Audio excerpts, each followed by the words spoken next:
we've got another shining example of why my financial legacy to my children will eventually be nothing. Today's is a 1984 Mercedes 500 SEL. That buzzing sound?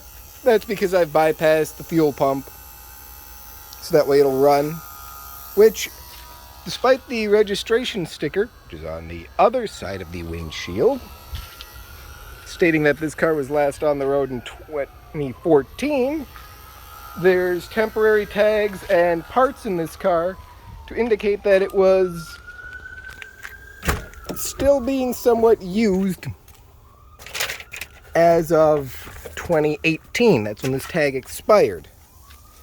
If you look at this vehicle, the obvious repaint to black notwithstanding, the car is in remarkably good shape. There's no tears in the seats. That's just some dirt. Cracks in the center console, but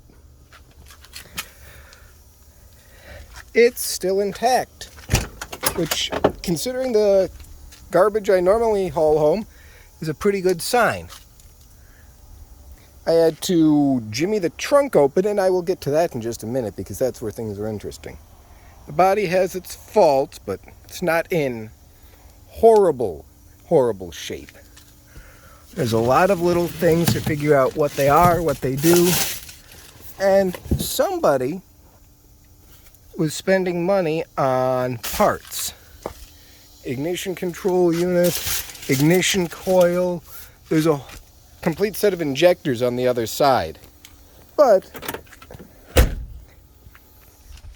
you can hear the fuel pump running. And do you see that performance exhaust? Yeah, me neither.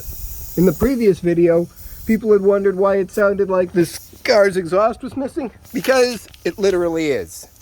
No exhaust. My ignition key can be found anywhere. I got this one at Harbor Freight. But back to the trunk. This is one of the weirdest things I've ever seen. Ready? Lots and lots and lots of these dental kits. There's also a set of jumper cables. It's, free jumper cables. But all of these apparently come from a dental care office in Houston. Which leads me to believe that either the dentist owned this car and left these kits in here, or his assistant was stealing dental kits. Although a 500 SEL, oh crud, I shut the trunk again. That means I'm going to have to rig it back open. Is a little bit nice for a dental assistant. This example, well, this isn't nice for anyone. The gauges peg when I turn the key. Let's do that just for demonstration purposes. See? If I'll just kind of blink around. Mileage is probably correct. But she wants to start and run. I'm gonna see. Come on.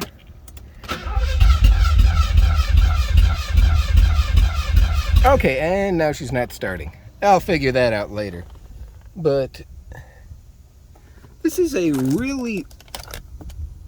mirror's even broken. Well, that's bad luck for someone. Probably me, since I now own this thing. But yeah, it's one of those weird cars where it does not pay to restore it, but it's not too bad that you can't ever do anything with it. Like, a lot of the things I drag home are garbage. This is the module. I'm going to just put it back in. And that's because that's most of what I like to get. I like to get the basket case project cars that nobody else will ever mess with in a million years. So that's kind of fun. That and they're cheap. Not that this was expensive. This thing was dirt cheap as well. But this one, with a decent amount of work, could be made to run and drive again.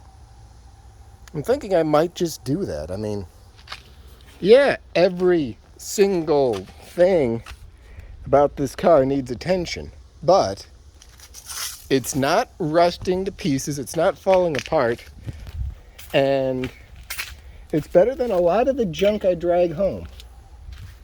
So let's see if we can use the old universal key and get back in the trunk, shall we?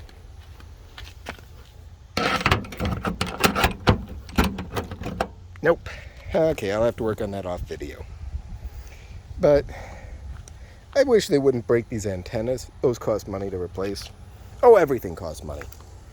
And you know, this time with this horrible gas prices, everything being ridiculously expensive, I can't think of a better time to work on an outdated, no longer interesting, worthless, expensive money pit of a German sedan.